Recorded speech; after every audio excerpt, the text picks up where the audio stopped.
Sabéis que hoy vamos a llevar a cabo 2 debates dialécticos, aunque también, digamos, evidentemente los argumentos cuentan, pero lo que pasa es que ahora también va a contar mucho la parte dialéctica, es decir, la parte que vosotros le pongáis a vuestra capacidad de persuasión y de convicción, ¿vale? Y bueno, pues el primer debate va a consistir, la controversia es si debería legalizarse la eutanasia para pacientes terminales que expresen este deseo voluntariamente. A favor tiene que argumentar el grupo 1, que consta de Victoria, que está, de Rodrigo, que también está, y de Joaquín. Joaquín. Por ahí lo digo. A ver. Joaquín Navia. Doctor Joaquín Valenzuela. Son los 2 Joaquines. Aquí estoy, profesor. Ah, vale, muy bien, Joaquín Valenzuela. Perfecto. ¿Y el grupo 2 serían Cristian Barahona? Sí, Cristian Tapia. Acá. También está. Y Jorge Tapia. está con Cristian. Vale, o sea, que tenéis que dejar muy claro cuando habláis quién habla, ¿vale? Y cuál es vuestro nombre, ¿vale? Porque tener en cuenta que ahora vuestros compañeros os van a evaluar, ¿vale? O sea, que tenéis que dejar muy claro, soy Cristian Tapia, además decir el apellido porque vuestro grupo es un poco confuso. Hay 2 Cristians y 2 Sí. y 2 personas que se apellidan Tapia. O sea, que vamos a dejar muy claro para que no haya confusión a la hora de la evaluación, ¿vale? Entonces, bueno, muy bien. Entonces, vamos a empezar con el debate. Tener en cuenta, como os había comentado en el archivo que os di de explicación, que hay una primera introducción del equipo a favor, que tiene que tener un tiempo entre 2 y 3 minutos. Acordaos de lo importante que es controlar el tiempo, ¿vale? Eso es una manifestación clara del respeto que tenéis a vuestros compañeros y a la gente que os está evaluando, ¿vale? Y luego habrá una introducción de la argumentación del equipo en contra, entre 2 y 3 minutos también. Y luego tendremos un tiempo libre de intervenciones que dejaremos fluir entre Ubaldo y yo. Y finalmente, pues se lleva a cabo los alegatos finales, las conclusiones, primero del grupo en contra esta vez y finalmente del grupo final. Y en este caso también esos alegatos en contra, estos tanto a favor como en contra, también están entre 2 y 3 minutos, ¿vale? O sea que, bueno, pues entonces en este momento, si todos tenéis claro las normas del debate, ¿vale? Que se os vea bien la cara, expresar, ¿vale? Y si podéis quitaros, los que podáis, quitaros la mascarilla, pues, o si no, expresarlo más, ya, me imagino que si la lleváis es porque no podéis quitárosla, pero los que podáis, y si no, intentar expresar lo máximo posible con vuestros ojos y con las manos, ¿vale? Venga, pues entonces vamos a... ¿Verdad? Yo tengo una pregunta. Sí, claro. El profe en el chat a lo último, de que el grupo 1 tiene que evaluar también al 2 y viceversa. ¿No entendí bien eso? No. Cada grupo, cada persona tiene que evaluar todo debate en el que no participe. Pero, y por grupo se refería al orden. Al orden, ¿vale? O sea, tú, por ejemplo, sois el grupo 1 y 2 y no va, evidentemente, en este participáis, no tenéis que evaluarlo, pero el grupo 3, 4, 5, 6, 7 y 8 tiene que evaluar el vuestro. Luego está el debate 3, 4, y ahí es donde vosotros, el grupo 1 y 2, sí que vais a tener que evaluar ya, ¿vale? Porque no participáis en ese debate. Es decir, cada componente de cada grupo tiene que evaluar cada debate que no participa. Es decir, que nosotros esperamos 3 evaluaciones de cada uno de vosotros, porque hay 4 debates y participáis en uno. ¿Vale? Bien, gracias. Muy bien, perfecto. Venga, pues entonces vamos a empezar con la argumentación, la introducción de la argumentación a favor del grupo 1. ¿Quién la va a hacer o quién va a empezar? Si la deseáis mixta, como queráis. Bueno, profesor, yo lo voy a hacer. Vale. Joaquín Valenzuela. Muy bien. Acordaos antes de hablar, de decir claramente quién sois, ¿vale? Joaquín Valenzuela, empiezo, ¿vale? Para que la gente se quede claro. Ahora es fácil saber que tú eres del grupo 1 porque estás hablando, pero luego las intervenciones cruzadas a veces no es tan fácil. Entonces pones, en tu caso sería Joaquín Valenzuela, grupo 1, y intervienes, ¿vale? Ya muy bien. Muy bien. Venga, pues Joaquín, cuando quieras. Buenas tardes, profesores, compañeros y compañeras. Nuestro grupo va a abarcar argumentos a favor acerca de la legalización de la eutanasia, pero solo para pacientes en fase terminal y aquellos que expresen este deseo voluntariamente. La eutanasia consiste en la intervención deliberada para poner fin a una vida sin perspectiva de cura o tratamiento, es decir, a un paciente con una enfermedad terminal, y su ejecución es discutida mundialmente. Algunos países están a favor y es legal, como España, Holanda, Bélgica, Colombia, y en otros no es un acto legal, como en Chile, Argentina, Reino Unido, Francia, etc. Uno de los principales argumentos a favor consiste en que, al hacerla ilegal, los individuos pierden el derecho y la libertad de escoger cómo desarrollar la vida de uno mismo. Si un individuo que se encuentra desahuciado y en gran agonía, ¿por qué el Estado debería quitarle la opción de escoger un camino que le quitaría el dolor y solo le afectaría a él o ella? La libertad es algo muy fundamental para la relación entre el Estado y la sociedad que lo compone, por lo que no se debería negar a los individuos que se encuentran en los estados más críticos posibles. Cuando hablamos de pacientes en fases terminales o desahuciados, también nos referimos a aquellos que poseen un dolor corporal tan grave que no se pueda mejorar, o aquellos que debilitan el funcionamiento corporal de manera sustancial. En estos casos, la dignidad propia del individuo se ve afectada, evitando que posean un final sin sufrimiento. Y hay que recordar que todo esto no es algo que afecte solo al individuo, sino que también afecta a los familiares y amistades que puedan poseer. El sufrimiento de saber que vas a perder a alguien querido puede ser tan grande como el que saber que va a estar en dolor agonizante hasta el último día. Muy bien. Muchas gracias, Joaquín. ¿Alguien del grupo 1 quiere aportar algo a la introducción? ¿O entonces pasamos a la introducción del grupo 2? Pasamos entonces a la introducción del grupo 2. ¿Quién va a llevarla a cabo? ¿O quién empieza? Yo, Cristian Barahona. Venga, pues acordaos, Cristian Barahona. Venga, muy bien, Cristian, cuando quieras. Bueno, buenas tardes a todos los presentes. A nadie daré una droga mortal aun cuando me sea solicitada, ni daré consejos con este fin. De la misma manera, no daré a ninguna mujer supositorios destructores, mantendré mi vida y mi arte alejado de la culpa. Bueno, este es un extracto del juramento hipocrático. Es un compromiso moral al que deben someterse los médicos a la hora de egresar de la universidad. Así como es el juramento Nightingale para las enfermeras. Los cuales, si bien no son obligatorios, como mencionaba, sí podemos referirnos al artículo 3, inciso K, del Estatuto del Colegio Médico de Chile, el cual dice propender a que la honestidad, el decoro y la moral sean normas inspiradoras de vida en el medio, para que se mantengan los planos más elevados de la comunidad. O también podemos referirnos al Código de Ética Médica de Chile, página 117, primer párrafo. Los médicos son naturalmente contrarios a implementar las solicitudes de eutanasia o de ayuda para suicidios, porque estas acciones son ilegales en la mayoría de los países y las prohíben de la mayor parte de los códigos de ética médica. O también, como se ha reafirmado de manera enfática por la declaración de la Asociación Médica Mundial sobre la eutanasia. La eutanasia, es decir, el acto deliberado de poner fin a la vida de un paciente, aunque sea por voluntad propia o a petición de sus familiares, es contraria a la ética. Ello no impide al médico respetar el deseo del paciente de dejar que el proceso natural de la muerte siga su curso en la fase terminal de su enfermedad. Ahora voy a aportar yo, Jorge Tapia, del grupo 2. Muy bien. Bueno, en base a lo anterior, nosotros firmamos la eutanasia entendiéndose como la realización de forma intencional y con conocimiento del acto, con clara intención de poner término a la vida de la persona, lo que incluye los elementos de una persona competente, informada, que tiene una enfermedad incurable y que haya pedido voluntariamente el terminar su vida.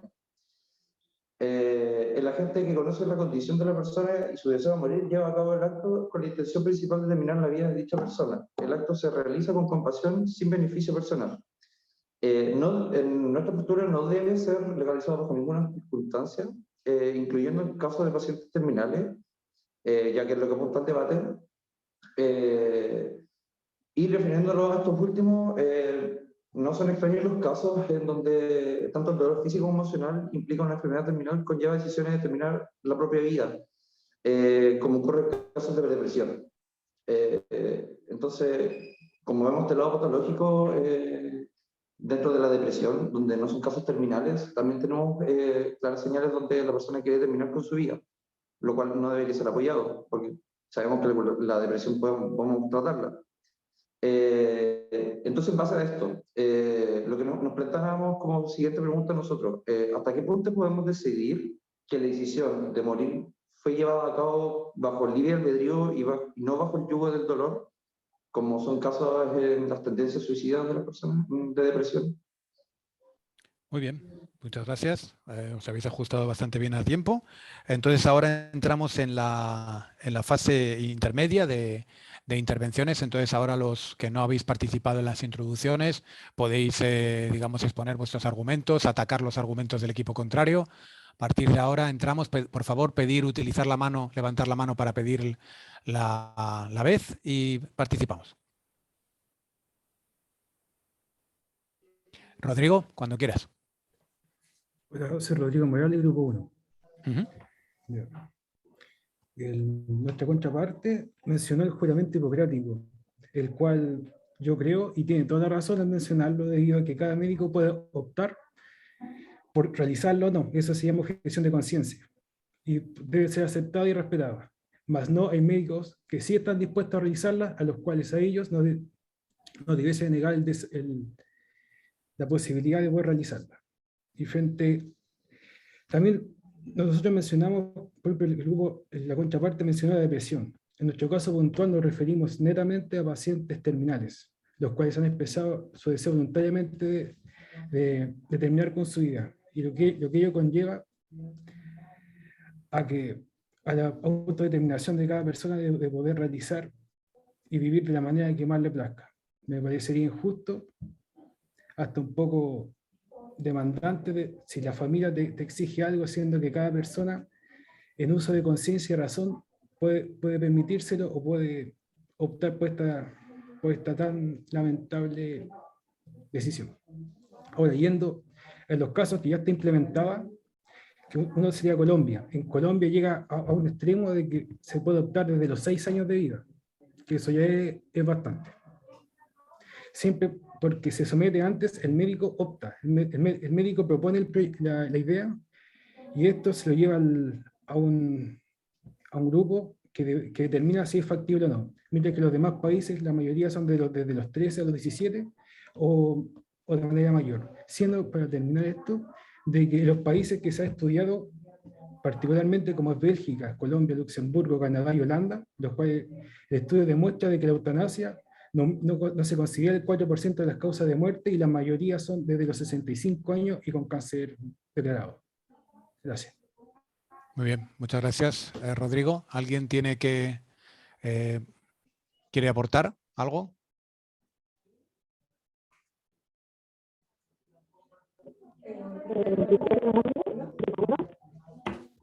Sí. Victoria. Mencionaron lo de la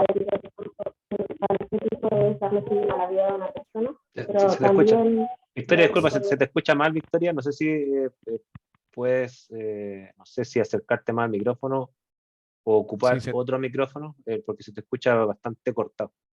¿Se me escucha mejor? Un poco mejor, a ver, pero a ver, inténtalo.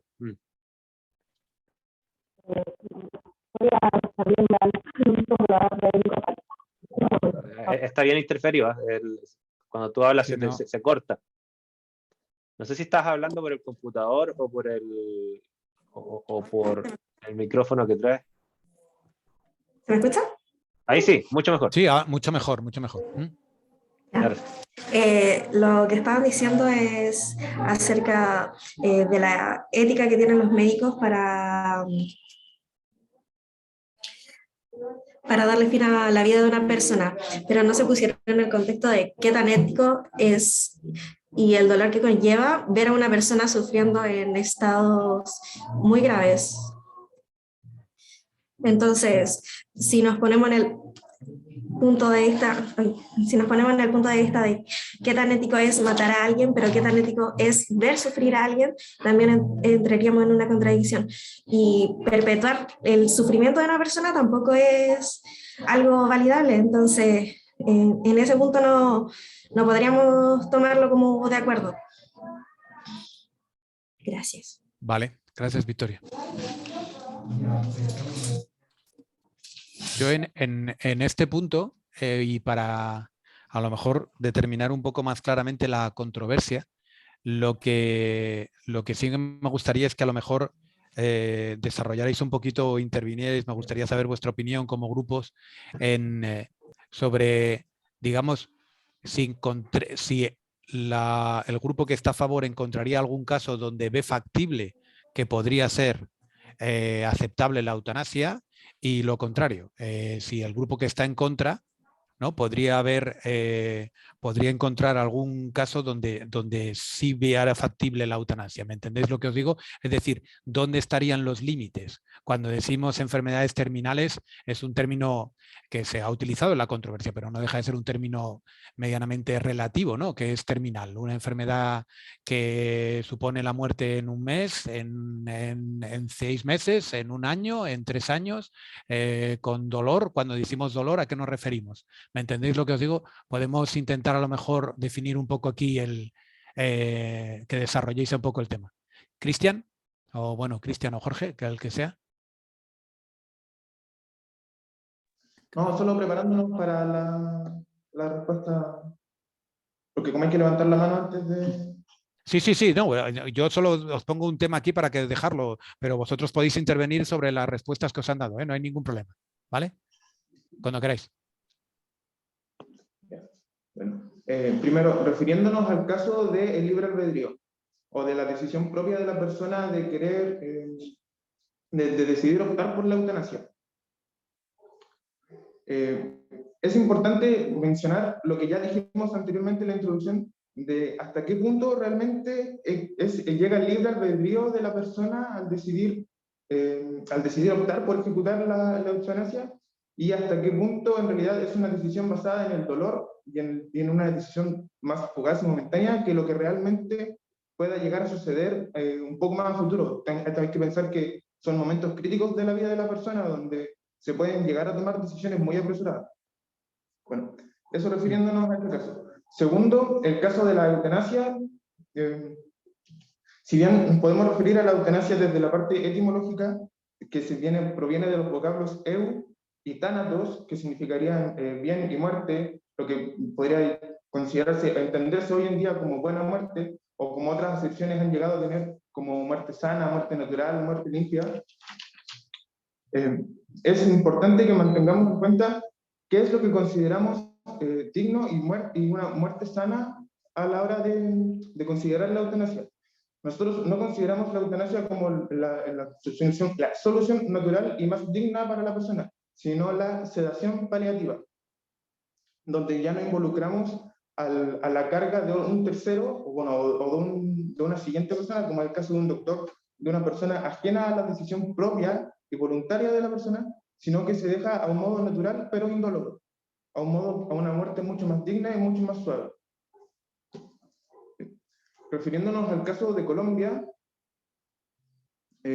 claro, si bien es cierto todo lo que se mencionó, hay que tomar en cuenta todos estos casos también de que la sedación paliativa puede llegar a ser incluso una mejor opción, no que no puede, es una mejor opción a la hora de considerar la muerte como un procedimiento más natural y más limpio. Y sobre todo, más digno para la persona. Muy bien. Ahora por orden de intervención, Cristian Tapia. Sí. Volviendo a retomar lo que dijo mi compañero, en la Constitución actual en Chile, por ejemplo, para tomar este caso, legalmente, o sea, hay un artículo que dice, el artículo 9, en el capítulo 3, el artículo 9, el número 1, toda persona tiene derecho a morir dignamente. Entonces nosotros decimos, y respondiendo también a lo que dicen nuestros contrincantes, ¿la eutanasia es la única vía de morir dignamente? Pues no, porque por ejemplo lo que es la sedación paliativa, que existió un caso aquí en Chile donde una doctora se sometió a sedación paliativa, que esto implica básicamente una sedación completa para no sentir dolor y así poder morir sin sentir dolor de forma digna. Y esta doctora era una experta en bioética y ella decidió por esto porque no era una vía eutanásica, ya que la eutanasia implica que alguien acabe la vida con otra persona. En cambio, la sedación paliativa implica que simplemente el doctor está intentando evitar el dolor, está llegando al punto de, bueno, vamos a cortar todo el dolor y el sufrimiento de esta persona y si tiene que irse, se vaya en paz. Muy bien, muchas gracias. Luego estaba Rodrigo y luego Victoria. Rodrigo. Rodrigo Morales, Grupo 1. No entendí bien a qué se refiere con sedación paliativa. Si es tenerla a alguien en coma, para mí prefiero, honestamente, la eutanasia. Si va a ser una persona que va a estar en coma porque no va a sentir dolor, partiendo por ahí. Porque va a estar tan inconsciente que no va a sentir dolor. Si eso es sedación paliativa, porque no tengo claro yo personalmente el término. Ahora, usted mencionó, profe, el contexto que es una enfermedad, un paciente terminal.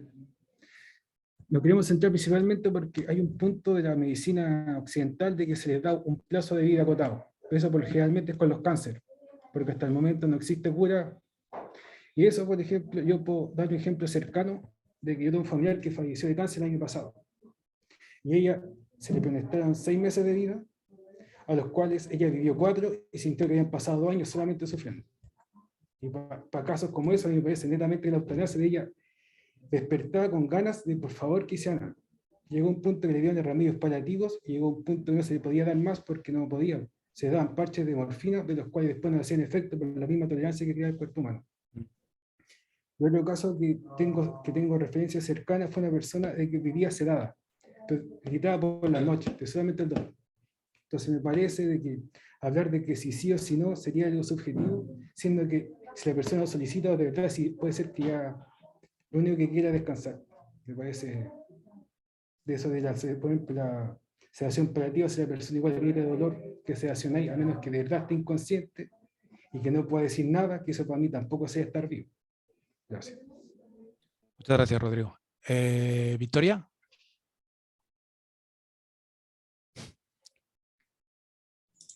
¿Aló? ¿Victoria? ¿Se me escucha? Sí, se te escucha.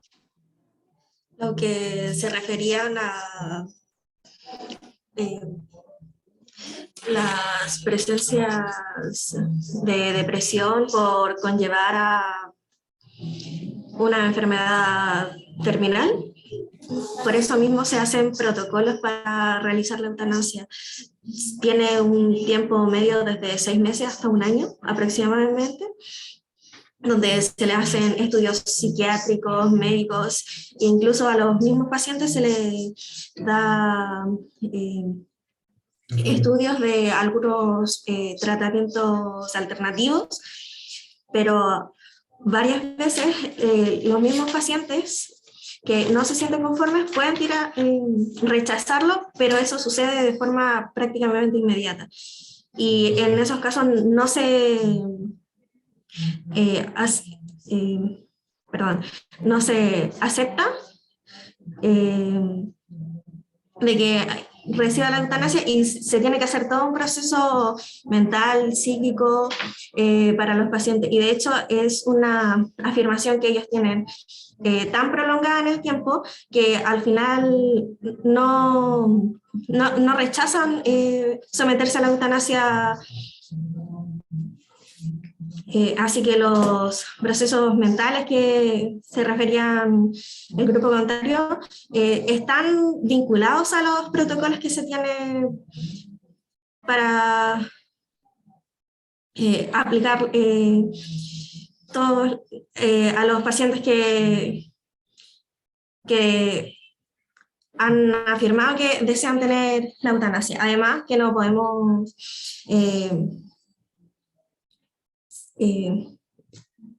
sacar el dolor que los mismos pacientes pueden ver a su alrededor, que el desgaste familiar también va haciendo meca en cómo ellos se van sintiendo y al final es esa enfermedad terminal.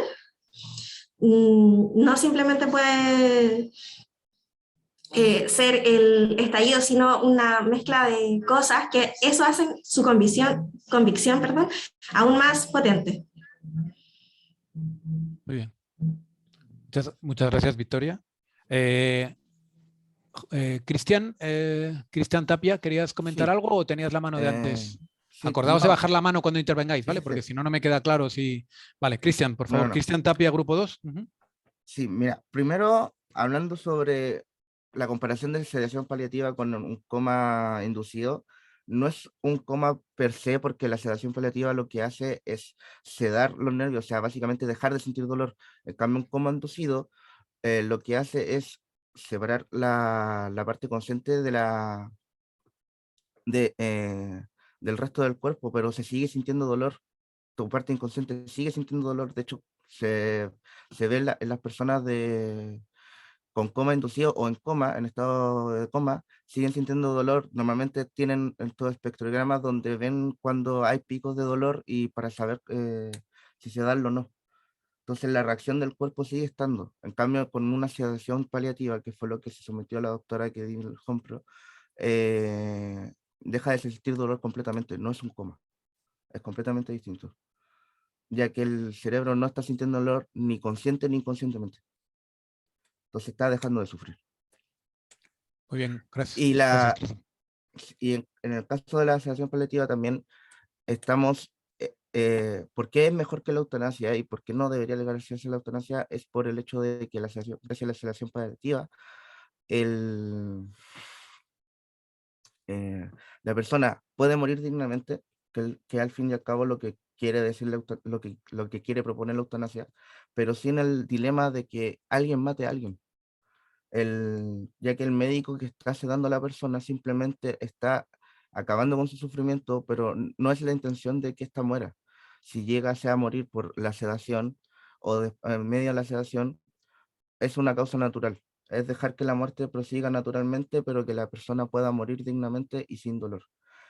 Y además tengo que agregar que existen datos en Holanda, que fue uno de los primeros países que implementó la eutanasia en 1990, donde en un principio ellos no tenían cuidados paliativos muy buenos. De hecho, eran bastante bajos, entonces las personas tendían a sufrir mucho cuando estaban en estados terminales o se veía cortar su vida. Pero a medida que pasaba el tiempo, actualmente todas las peticiones de eutanasia se redujeron prácticamente a la mitad, ya que avanzaron también a los tratamientos paliativos, o sea, a evitar que la gente sienta dolor. Por eso es que nosotros planteamos la pregunta de hasta qué punto simplemente es el dolor el que está haciendo que tomen una decisión de acabar con su vida, y si pudiéramos quitarle el dolor, no acabarían con su vida antes de lo que tiene que acabar. Gracias, Cris. Me parece que otro Cristian, ¿no? O Jorge, no sé quién quiere. Jorge está bien. Jorge Tapia, grupo 2. Venga, a ver, dinos, Jorge. En base a eso mismo, lo que estaba compartiendo Cristian y en base a lo que decían los chiquillos, nuestro gran argumento principalmente, bueno, que esto lo comentó, creo que fue Rodrigo, que se centró solamente en el juramento hipocrático. Nosotros no fue lo único que nombramos. En el sentido de que también tenemos la Sociedad Mundial de Médicos, que también respalda, y los códigos de ética que están presentes en todos los países, que si bien el juramento es voluntario, los códigos en general no, y casi todos los médicos se rigen por ellos, si bien no son leyes, como por una forma de decirlo, que se ven obligados a, la mayoría las respetan. Y en base a esto, quiero decir que la mayoría de los doctores y médicos, al aprobar una ley de eutanasia, la mayoría están en contra y se tienen que ver en la obligación de algo que no quieren hacer. Por eso nosotros también proponemos la sedación paliativa, que al igual que toda ciencia va progresando. Evidentemente, quizá hoy en día no es, todavía está en un amplio, en investigaciones, todavía está, quizás está muy fresca, todavía es muy nueva, está recién en pañales, podríamos decir, por una forma de decirlo, pero podemos llegar a condiciones donde de verdad funcionen, como el caso de Holanda que comparte Cristian. Entonces, con esto nosotros quiero poner en mesa el caso de Manuel Martínez Selles, un médico español, sobre que él dio su opinión en una entrevista sobre la ley de eutanasia que se aprobó en España, o que estaba en proceso. Y dice que la mayoría de los médicos están en contra. Habla de la mayoría, no puede hablar por todos, evidentemente. Se ven en estas encrucijadas donde se ven obligados ellos como médicos a realizar procedimientos que no quieren.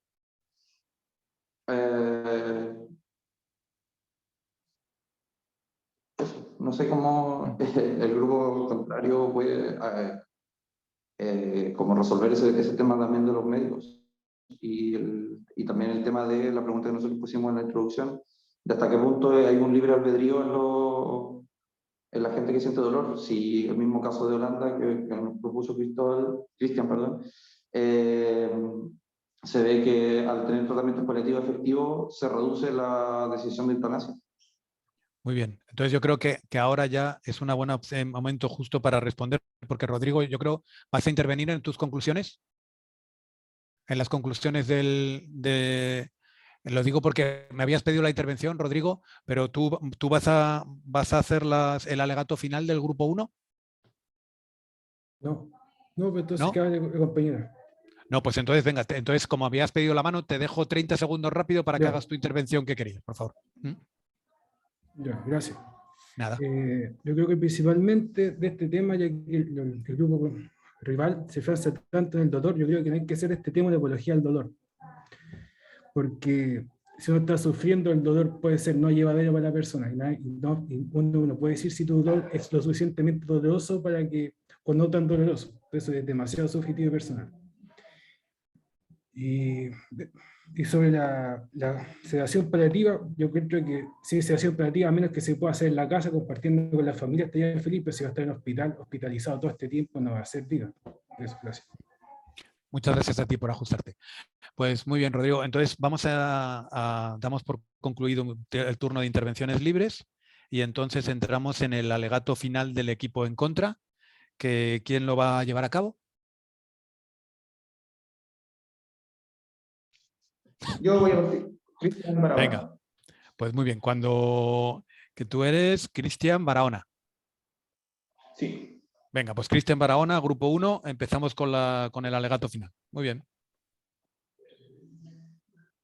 Si bien estamos de acuerdo también con lo último que dijo el compañero, de que es importante percibir como hasta qué punto realmente es vida o no es vida estar o no en un hospital, como grupo sí estamos expresamente en desacuerdo con la posibilidad de la emisión de una ley que apruebe la eutanasia, incluyendo los casos de enfermedades terminales, debido a que los cuestionamientos éticos y legales que este supondría, incluyendo casos como los expuestos anteriormente y tales como las discrepancias que hay con el Código Ético Médico chileno, con el Código, el juramento hipocrático, con el juramento Nightingale de los enfermeros, y bueno, así con una serie de códigos de ética que siguen y se rigen los médicos, el cual todos médicos deben realizar. Además, el problema que supone el hecho de que puedan existir personas a las cuales soliciten morir estando en su raciocinio coartado por diferentes factores externos, fuera del dolor, fuera de una decisión, factores externos al propio pensamiento y libre albedrío de la persona. Muy bien. Continúo yo y bueno, como... Sigue Cristian. Cristian Tapia, o sea, acuérdate que tenemos que decir Cristian para Tapia, que se acuerdan. ¿Vale? Sí. Cristian Tapia, grupo 2. Bueno, también como dijo el otro grupo, que el dolor es algo subjetivo, etcétera. O sea, podemos decir, existe el suicidio por la depresión, también un tipo de dolor es emocional, y esto conlleva a las personas a cometer el acto de suicidio. Entonces también puede ser el dolor de una enfermedad terminal o la simplemente emoción de saber que uno va a acabar con su vida, que acorrale a uno a decidir acabar con su vida antes de lo que es debido. Existen casos excepcionales, incluso de personas que les dicen te queda un mes de vida y terminan viviendo 5 años más. Es por esto que nosotros creemos firmemente que la pregunta que hizo Cristian, de hasta qué punto podemos decir que morir fue llevado a cabo bajo el libre albedrío, es que creemos que no se puede responder a ciencia cierta y que cada caso es distinto y particular, por lo tanto, la eutanasia no se ve como una solución viable para esto, y por ejemplo, la sedación paliativa sí lo sería. Muy bien, gracias. Dejo terminar a mi compañero Jorge. Sí, venga, pues Jorge. Bueno, ya como modo de cierre, por esto volvemos a confirmar de que nosotros rechazamos la ley de eutanasia y de una manera de poder solucionar esto, porque también es un tema donde no debería hacerse la vista gorda, el tema de las situaciones terminales y el sufrimiento de las personas en ese momento y de una muerte tranquila, proponemos de que se haga una ley de sedación paliativa en donde se haga un acompañamiento real y tomando en cuenta, por ejemplo, lo que dijo Rodrigo, donde se encuentra la forma y se puede llegar a un momento en donde se puede hacer todos estos tratamientos en casa, en hogar, rodeado de la familia y no en un hospital encerrado donde estamos aislados y donde podríamos hablar de que quizás no es vida lo que está pasando ahí. Así, de esta manera, nosotros podríamos liberar de la carga ética y moral y conciencia a los médicos de arrebatar una vida cuando se supone que se están dedicando a esta labor para todo lo contrario. Y así podríamos cumplir con las necesidades de ambas partes. Esa sería nuestra conclusión final. Muy bien, muchas gracias, Jorge. Entonces, ahora tiene el alegato el final del grupo 1. ¿Quién lo va a llevar a cabo? Yo, Victoria Maravilla, grupo 1. Sí, se te escucha, Victoria. La eutanasia debería legalizarse, pero es una opción, no es una obligación someterse a esta, como dijo el grupo final. No porque esté legalizada una persona va a decidir someterse a la eutanasia o no, es una decisión. Y que no sea legal puede mermar la decisión de otras personas a que... Pero Victoria está desapareciendo del plan. A que quieren enfrentarse, poder tratarse mediante la eutanasia. Y además, en base a lo expuesto, no podemos invalidar la decisión de un paciente con una enfermedad terminal, de cómo quiere dar fin a su vida, por eso mismo. Y ya sea liberándose del dolor y la angustia que está sobrellevando, o cómo se siente al ver el desgaste familiar que también está sobrellevando. Así que, en simples palabras, una enferma terminal que sufre de dolores insuficientemente tratados o puede sentirse una carga para su familia, ya sea emocional o financiera, puede hacer una decisión consciente con respecto a cómo desea pasar sus últimos momentos, a los que nos referimos con morir dignamente. Y recalcar que para solucionar esas demandas de los ciudadanos, algunos países han decidido legalizar la eutanasia por eso mismo, para los pacientes con enfermedades terminales que lo solicitan. Gracias. A ti, gracias, Victoria. Pues en este momento damos por concluido entonces el debate. Y bueno, pues muchas gracias por la intervención. Yo creo que ha sido bastante interesante. Este es un tema muy complejo desde el punto de vista emocional, sobre todo cuando te ha tocado vivir, como ha pasado con alguno de vuestros compañeros, alguna situación cercana. Es complejo hablar de ello. Pues muchísimas gracias a todos. Acordaros ahora a todos los del grupo del 3 al 8, ¿vale? Que tenéis que valorar las intervenciones de vuestros compañeros, de vuestros 6 compañeros. En el grupo a favor, acordaos, Victoria, que acaba de intervenir, Rodrigo, Joaquín, que está ahora en pantalla también, y luego en el grupo 2 en contra han intervenido Cristian Barahona, Cristian Tapia y Jorge Tapia, ¿vale? O sea, por favor, a recordar rellenar la plantilla de evaluación que os acaba de mandar el profesor Waldo Quiroz. Pues ahora en este momento nos pasamos al debate número 2 de la sesión de hoy, que está centrado en la regulación de la inmigración. ¿Qué debe primar? ¿El trato humanitario, ¿vale? O la regulación del mercado de trabajo? A favor va a ser el grupo 3, constituido por Ian Catalán, Benjamín Espinosa y Joaquín Navia. y entonces ellos están a favor de que prime el trato humanitario, ¿vale? En el caso de en contra, es decir, de que debe primar la regulación del mercado de trabajo, está el grupo 4 con Gemina Palma, Natalia Rojo y Sebastián Gálvez. Entonces, siguiendo el orden de intervenciones de antes, van a empezar la intervención, el alegato inicial del equipo de a favor, es decir, del grupo 3. ¿Vale? ¿Estáis todos los del grupo 3? ¿Estamos Ian, Benjamín y Joaquín? Hola, profesor. Nos encontramos los tres. Hola. ¿Estamos? Sí. Cristian, por favor, ¿puedes apagar la cámara para que...? Es que quería preguntar algo cortito sí. antes de del debate. Sí. El profesor Walde también puso que los miembros del grupo 1 evalúan al grupo contrario y viceversa. ¿Eso es correcto? No, eso sí. lo escribí mal. Ha sido una confusión. La gente tiene que evaluar los debates en los que no participa. Okay. ¿Vale? Por lo tanto, el grupo 1 y 2 no van a evaluar el debate que se ha llevado a cabo y a partir de ahora van a evaluar este debate y los 2 del día siguiente. ¿Vale? Y cada uno se aplica el mismo cuento. Es decir, que cada persona tiene que evaluar 3 debates. ¿Vale? Los que no participan. Pues muchas gracias, Cristian. Entonces, por favor, los del grupo 3, Ian, Benjamín y Joaquín, ¿estáis dispuestos? Y los del grupo 4, Gemina, Natalia y Sebastián, que los estoy viendo. Pues muy bien. ¿Quién va a empezar entonces el alegato inicial de la introducción de a favor?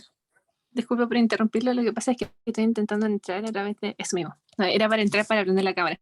Muchas gracias. Sí, vale, pero se te escucha perfectamente, Gemina. Bueno, pues entonces, ¿quién va a hacer la introducción del grupo a favor, del grupo 3?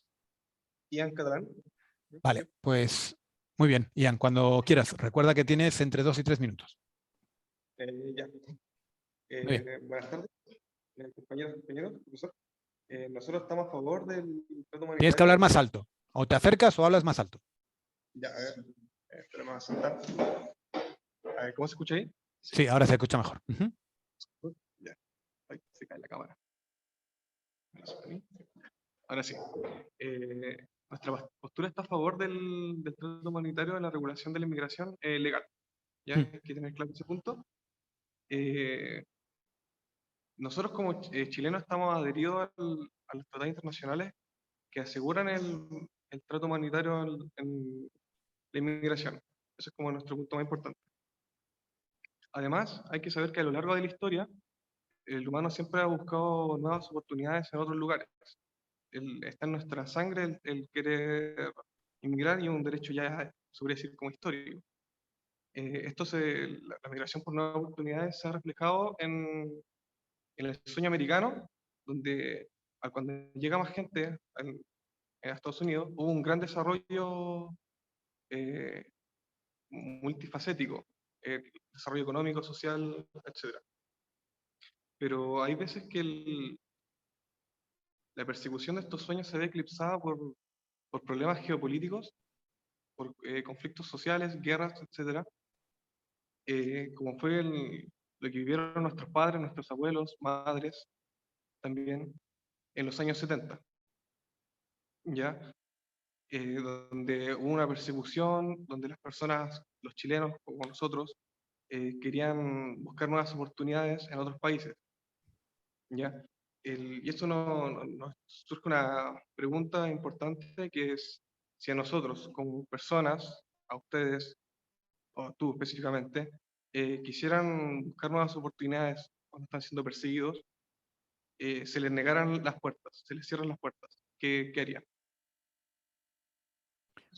Bien. Muchas gracias, Joaquín. El que habló fue Ian. Ah, vale, acordados de decirlo, ¿vale? El que habló es Ian, ¿vale? Muy bien. Pues ¿hemos acabado con la introducción del grupo 1? Muy bien, pues entonces ahora empezamos con la introducción del grupo 2. ¿Quién la va a llevar a cabo? ¿O quién va a empezar? Aquí Sebastián Gálvez. Pues muy bien, Sebastián. Sebastián, ¿Se escucha bien? Sí, se te escucha perfectamente. Sebastián, grupo 4, introducción en contra de la inmigración. Bueno, primero que nada, saludos. Gracias. Sí, está saludando. Bueno, actualmente yo creo que nuestro país no se encuentra en una posición ideal para cubrir todos los servicios y las necesidades de las personas que vienen ingresando en busca de oportunidades. ¿Ustedes creen realmente que Chile, un país que hace no más de 3 años tuvo un estallido social por descontento social, por fallas en la economía, puede realmente permitirse dar una buena vida o una calidad de vida óptima a gente que viene en busca de oportunidades? De hecho, hoy en día la inflación está en el 11,5%, la inflación más alta que se ha visto en los últimos 28 años en Chile.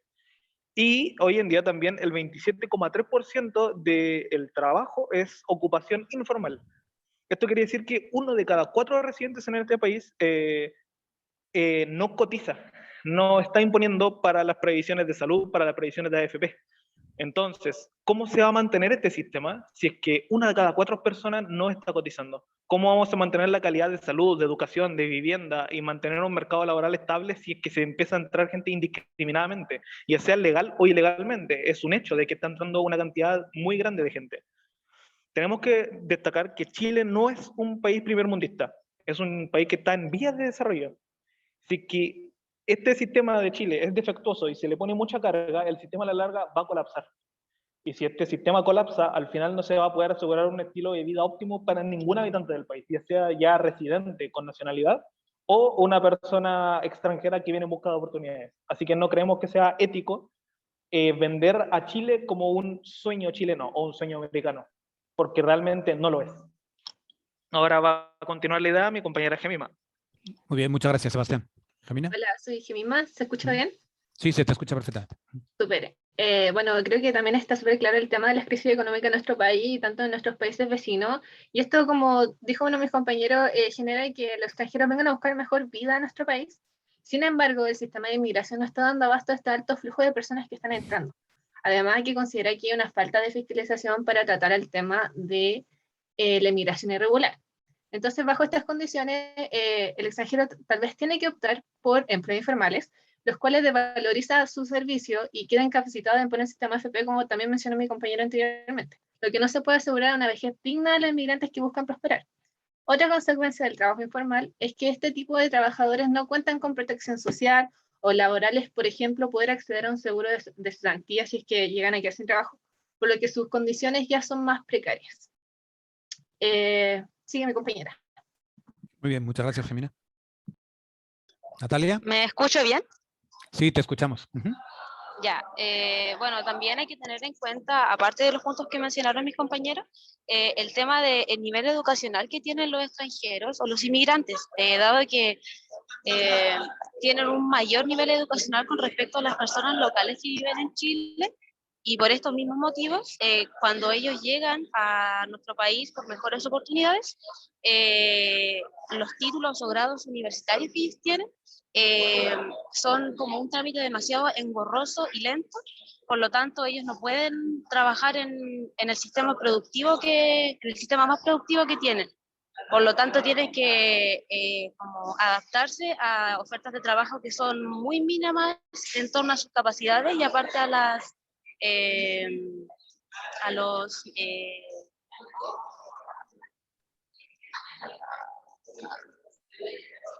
la remuneración, disculpen. Aparte también tenemos la dificultad de los inmigrantes recién llegados, ya que cuando recién llegan a Chile, ellos tienen un 19% de ingresos más bajos que sus padres chilenos, y estos recién convergen cuando pasan 9 años después. Es decir que al pasar 9 años recién se igualan los sueldos con respecto a los chilenos que tienen la misma capacidad o incluso menos con niveles educacionales.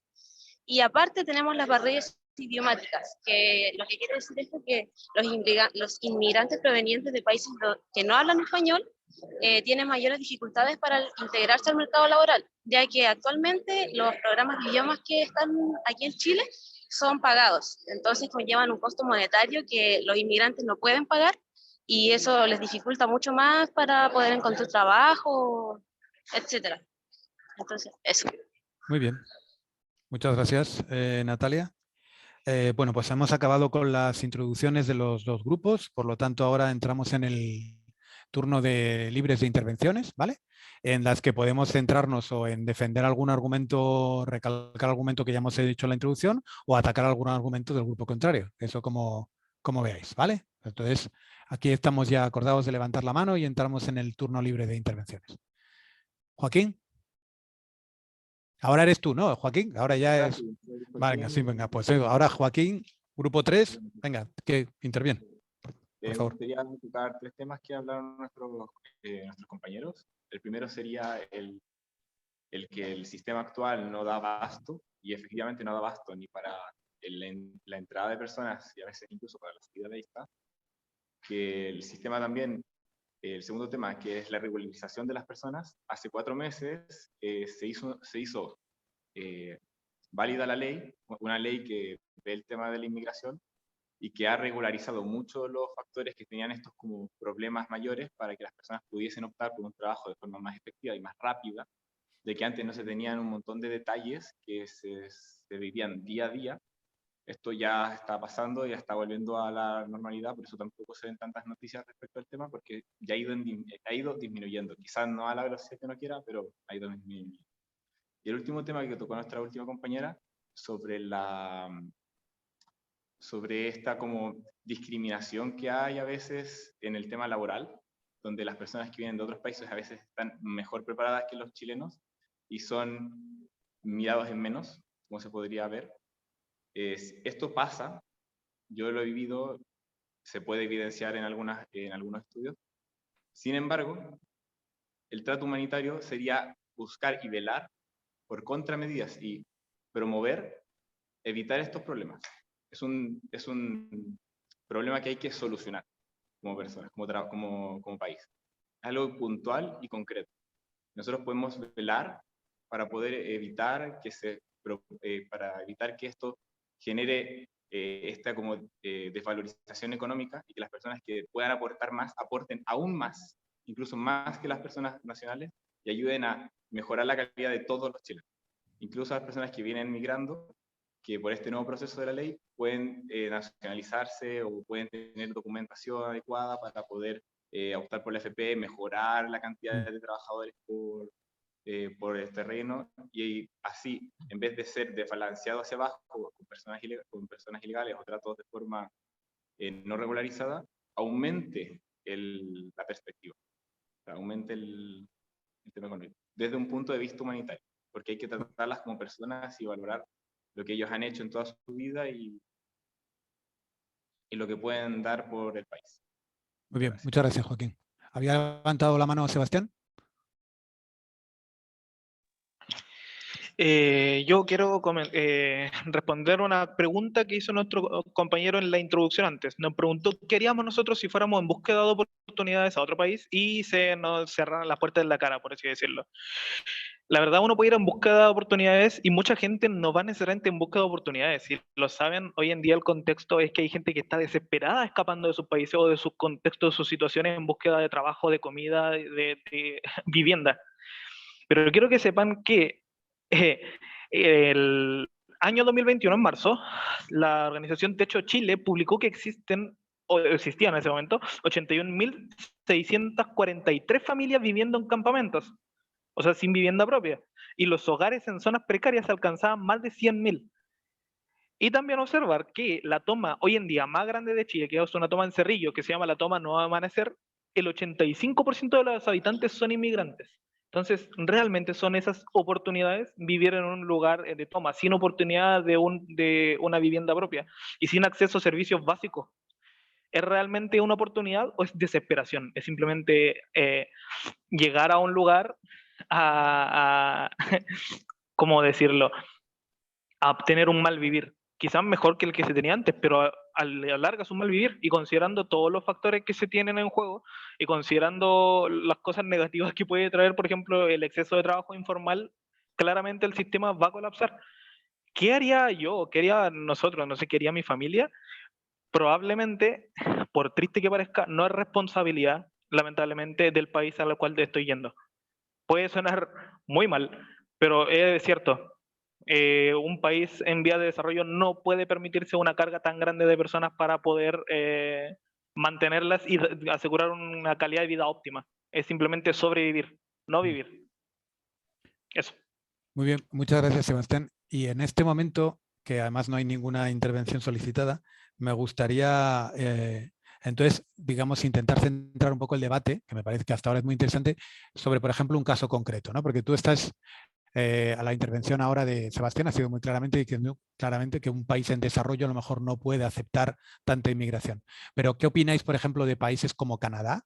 ¿No? Que no es un país evidentemente en desarrollo y en cambio tiene una política muy restrictiva, ¿no? Yo, por ejemplo, ahora las intervenciones no tienen por qué ser sobre esto, ¿eh? Yo simplemente os pongo un tema sobre el tapete para que vosotros podáis elegir o intervenir directamente sobre las intervenciones anteriores, o podemos discutir qué pasaría, por ejemplo, sobre un caso concreto que no fuera solo Chile, por ejemplo, como por ejemplo el caso muy concreto de Canadá, que es muy llamativo su política tan restrictiva, ¿no? de la inmigración.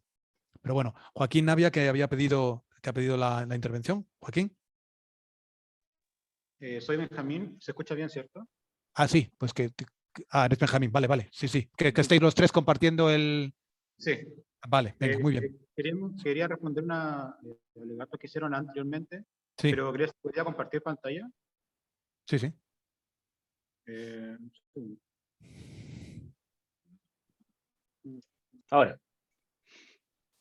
Ahora sí. Ahí se ve, ¿no? El PowerPoint. Sí. Gracias. Sí. Positivas, veo yo ahí. De los argumentos que dieron nuestros contrincantes. Primero tenemos acá un dato sacado de Arrastra las Fuentes, que indica más o menos los millones de pesos chilenos que aportó la población migrante al fisco versus la cantidad que aquí se alcanza a ver, que se ha gastado en migrantes. Entonces, primero podemos observar que hay un gasto, o sea, que hay más remuneración de gasto respecto a los migrantes en este apartado, y también que dentro de los afiliados de los cotizantes a nivel de AFP, representan aproximadamente menos del 10% de toda la carga. Por tanto, aún así, el grueso del sistema de pensiones está a cargo de las personas chilenas, no de los extranjeros. Por otro lado, acá tenemos, vamos a correr esto por acá, este gráfico nos indica que hay aproximadamente 1.400.000 migrantes en el país. Acá también se detalla de dónde vienen, pero lo importante es que de este número significativo es el 7,5% de la población, y que los números que el compañero anteriormente, en verdad son una situación muy mínima de personas que están viviendo en campamentos, y que de hecho que acá hay otro dato que habla de situación de pobreza. ¿Este es el que está buscando? No, perdón. El déficit habitacional está principalmente en chilenos, no en migrantes. Entonces, todos los desarrollos de campamentos y de personas migrantes que tienen que vivir en estas condiciones precarias son un mínimo que enfrenta el país respecto a la realidad.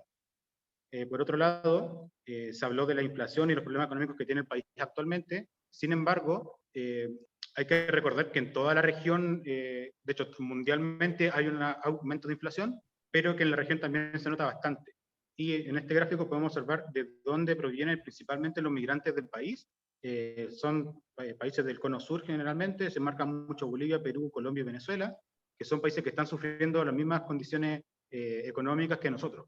Entonces nosotros creemos y abogamos por un trato humanitario, ya que estos problemas tienen, estos países en su población tienen problemas graves de desarrollo social actualmente, y que buscan un país que pueda solventar eso de alguna forma. Chile tiene una capacidad para albergarlo, y aunque vaya en consecuencia de nuestra propia economía, eso no es algo generalizado ni que se extienda en el tiempo. Por ejemplo, vemos el caso drástico de Alemania. Este es el PIB per cápita de Alemania. Benjamín, tienes que acabar la participación en 30 segundos. Es que si no monopolizas el tema de intervenciones, ¿vale? 30 segundos. 2015 Alemania dejó pasar desde Hungría a millones de migrantes que venían de Medio Oriente en los conflictos de guerra que hay ahí, y vemos que en el 2015 hasta ahora, hasta la fecha, su PIB per cápita subió. Entonces, aun cuando haya sido razones humanitarias, su mercado, o sea, su desarrollo de mercado no se vio afectado hasta la pandemia, que es la bajada de acá, pero que en este caso, que recibieron millones de personas, el país pudo adecuarse al cambio y subsistir con él. Muy bien, muchas gracias, Benjamín. ¿Alguien quiere rebatir del grupo 4? ¿O...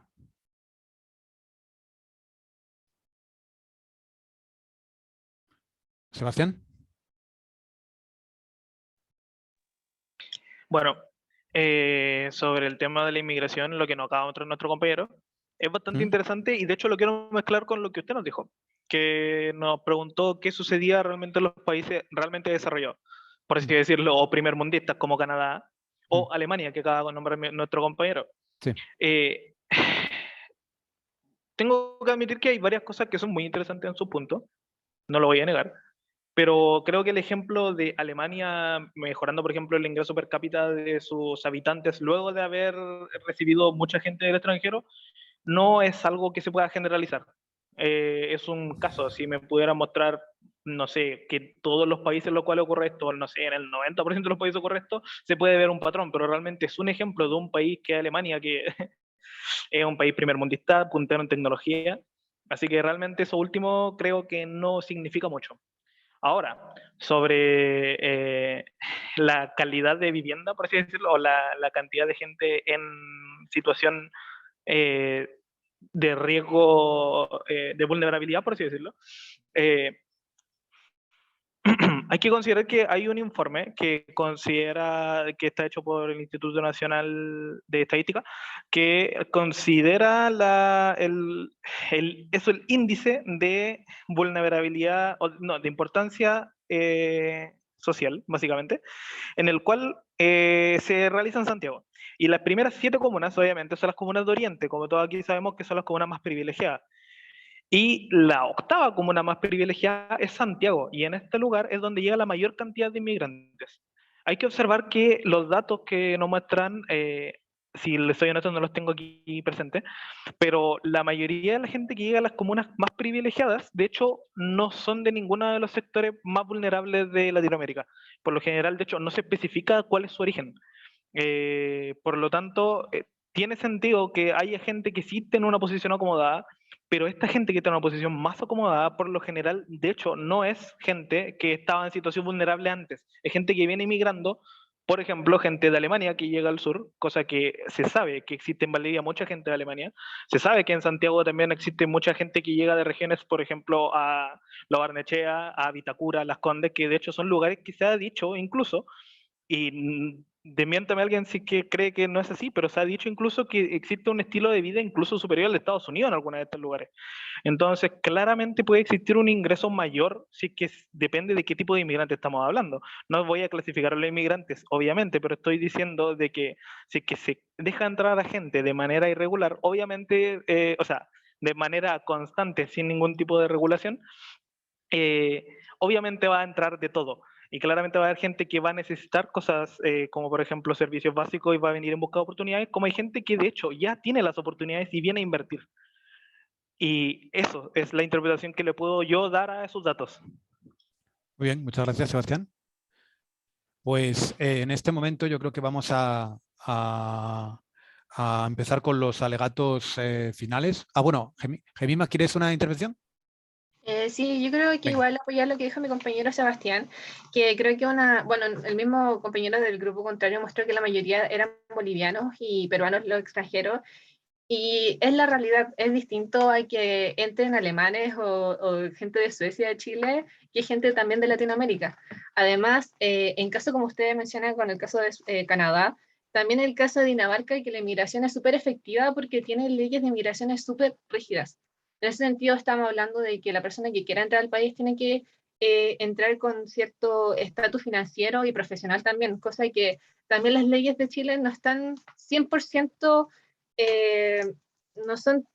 no apoyan mucho al alto flujo que está entrando. Entonces, termina siendo igual, en vez de generar buenas consecuencias, tristemente la desregularización y la falta de fiscalización no es tan efectivo. También el tema del ingreso de la plata que entra a Chile. Si bien entra plata a Chile, no estamos hablando en su totalidad de toda la plata que podría entrar a Chile. En cambio, si tuviéramos leyes más rígidas como Dinamarca, toda la plata que sí debería entrar al sistema de impuestos, por ejemplo, entraría efectivamente. Muy bien. Muchas gracias, Gemima. Y entonces, ahora ya sí que entramos de lleno en los alegatos finales.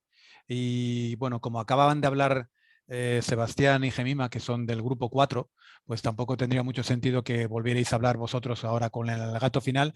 Por lo tanto, le voy a dar el turno para el alegato final al grupo 3, es decir, el grupo a favor. ¿Quién lo va a hacer?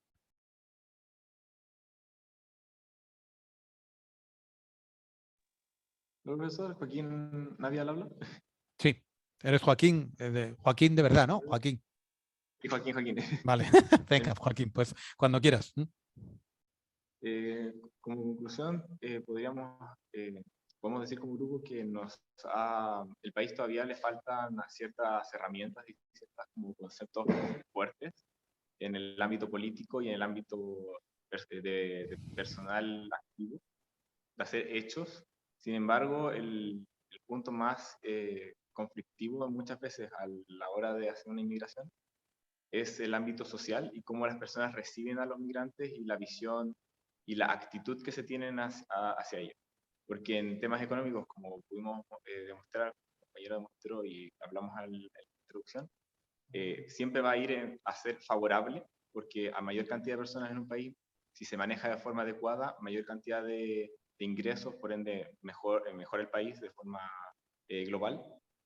Sin embargo, lo más importante es mantener una actitud humanitaria para poder hacer un ingreso adecuado a esta población nueva, que hay que recibirla con los brazos abiertos, más no negarse solamente por un concepto monetario o económico de una persona, lo que puede entregar como activo más allá de lo que puede ser como un ser humano. Y mi compañero el otro. Sí. Voy a terminar la conclusión. Es Benjamín, ¿vale? Para la gente que te está evaluando, Benjamín. Preguntando si es que creemos que muchos de los argumentos del equipo rival van en contra del trato humanitario, pero lo hacen en amplios sectores del país, no solamente el mercado laboral. Entonces le preguntamos cómo el mercado laboral discriminaría a quién deja pasar y a quién no, y quiénes serían las personas encargadas de ese control, porque no se nos aclaró. Y creo que es algo sustancial del debate, porque nosotros consideramos unas razones humanitarias que tendrán repercusiones sociales y económicas, pero no hemos escuchado, o no nos quedó clara cuál sería la razón de por qué el mercado laboral, o cómo el mercado laboral va a regular esto. Muy bien, muchas gracias, Benjamín. Entonces entramos en el alegato final del grupo 4, del grupo en contra, es decir, del grupo de que la inmigración tendría que estar controlada por el mercado laboral o el mercado de trabajo. ¿Quién va a empezar? ¿O quién la va a hacer? ¿El alegato final del grupo 4? ¿Gemima? No, es que tienes la mano levantada. No sé si es que lo hago yo, pero es más que nada para contradecir este argumento que dijo de nuestro compañero. Sí. Vuestro alegato puede ser un alegato atacando los argumentos del equipo contrario. O sea que perfecto. Voy a tomar las mismas palabras de mi compañero, que dice que no hay un ente que también regule. Por lo tanto, dejan claro que Chile no está preparado para que pueda regularizarlo. Es como cayendo sobre lo mismo. Sabemos que faltan aquí comunidades extranjeras, que falta un ente más representativo de manera internacional. Por lo tanto, queda claro, yo no estoy diciendo que no se debería de hacer, sino que yo estoy diciendo que queda claro que en estos momentos, también en el 2022, Chile no está preparado para recibir esa cantidad de extranjeros. Muy bien. Muchas gracias, Gemima. ¿Alguien del grupo 4 quiere aportar algo de la conclusión final? ¿Natalia? ¿Me escucho bien? ¿Sí? Sí. Bueno, en torno a lo que dicen mis compañeros sobre el mercado laboral, como yo dije anteriormente, a los extranjeros en general se le ponen muchas barreras aquí en Chile para que se puedan desenvolver en el mercado laboral, ya sea por nivel educacional o por barreras idiomáticas, etcétera.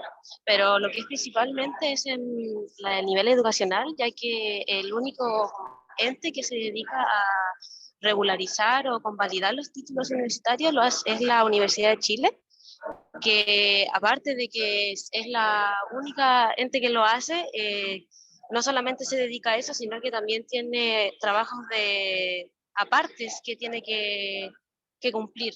Y aparte de eso, muchos de los extranjeros no pueden trabajar en el sistema administrativo público, ya que por el artículo 12 del Estatuto Administrativo contempla una restricción para que los trabajadores extranjeros ingresen a la administración del Estado, ya que se requiere ser ciudadano chileno, cosa que no pasa mucho aquí en Chile por el tema de los ingresos de inmigrantes ilegales. Entonces, aunque los inmigrantes tengan las capacidades o los estudios para realizar estos trabajos, siempre se le va a dar en igualdad de condiciones la preferencia a los chilenos. Aparte, con el tema de las dificultades de los inmigrantes recién llegados a Chile, estos tienen una menor probabilidad de subempleo horario con respecto a los locales y una mayor probabilidad de subempleo por competencias. Entonces, los inmigrantes, aunque tengan más competencias que los chilenos, no pueden optar a los trabajos con mayor probabilidad que los chilenos. Y aparte, los inmigrantes requieren largas trayectorias laborales en comparación a los chilenos, es decir, que necesitan muchos más años de experiencia en comparación para igualarse a sus pares chilenos.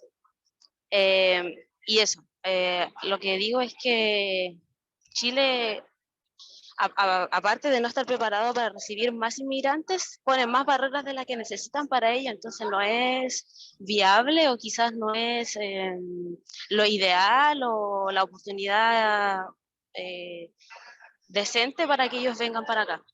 Muy bien. Eso. Muchas gracias, Natalia.